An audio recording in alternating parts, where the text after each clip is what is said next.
ও আজকে আমাদের বিশালগড়ের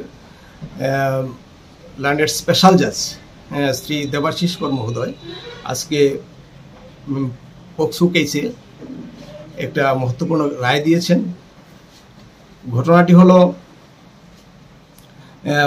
গত 29/7/2016 তারিখে বিকেলবেলা 4:30 নাগাদ 13 বছর বয়সের একজন ভিকটিম, যে এই কেসের ভিকটিম, সে স্কুল থেকে বাড়ি ফিরে এবং বাড়িতে কেউ ছিল না।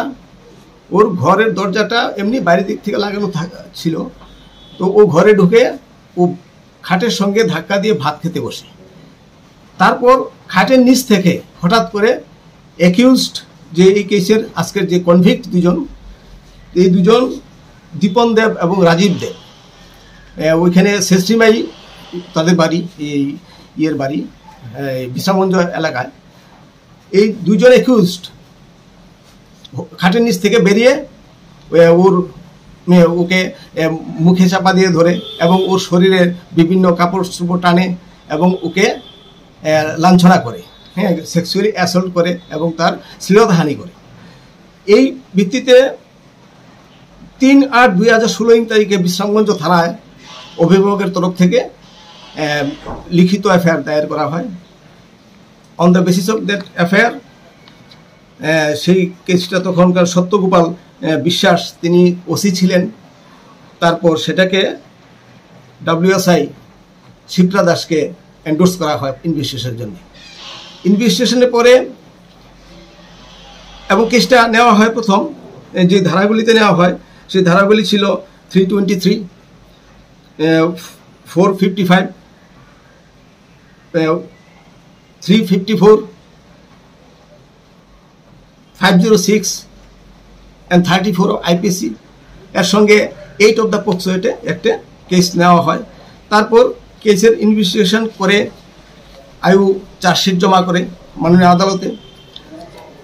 সেই কেসে সম্পূর্ণ ট্রায়াল সেখানে হয় আমাদের বিশালগড় স্পেশাল জাজের কোর্টে। এখানে মোট 11 জন সাক্ষী প্রসিকিউশনের তরফ থেকে সাক্ষ্যপক্ষ গ্রহণ করা হয়। যদিও এই সাক্ষ্যপক্ষের পর ডিফেন্সের তরফ থেকে একুশদের যারা আজকে কনভিক্ট, তাদের পক্ষ থেকে সেখানে আরও 2 জন তাদের পক্ষের সাক্ষী এডিউস করা হয়। সবগুলি সাক্ষ্যপক্ষ সবগুলি দেখে আজকে মাননীয় স্পেশাল জাজ শ্রী দেবাশিস কর মহোদয়, উনি আজকে মহত্বপূর্ণ রায় দিয়ে এই 2 জনকে দোষী সাব্যস্ত করে, দীপন দেব এবং রাজীব দেবকে, এবং তাদেরকে ভারতীয় দণ্ডবিধির 455 ধারায় সেখানে 5 বছরের সশ্রম কারাদণ্ডে দণ্ডিত করে এবং 10,000 টাকার সঙ্গে ফাইন করে। 10,000 টাকা সেই ফাইন অনাদায়ে আরও 1 বছরের কারাদণ্ডের আদেশ দেন এবং সেকশন 506 অফ IPCতে সেখানে 2 বছরের সশ্রম কারাদণ্ডের আদেশ দান করেন এবং সঙ্গে 5,000 টাকা জরিমানা, অনাদায়ে 6 মাসের অধিক জেল। এবং সেকশন পক্সো অ্যাক্টের সেকশন 8, সেকশন 8-এ 5 বছরের সশ্রম কারাদণ্ডে দণ্ডিত করেন এবং 10,000 টাকা ফাইন করেন এবং অনাদায়ে 1 বছরের কারাদণ্ডাদেশ সে নির্দেশ দেন।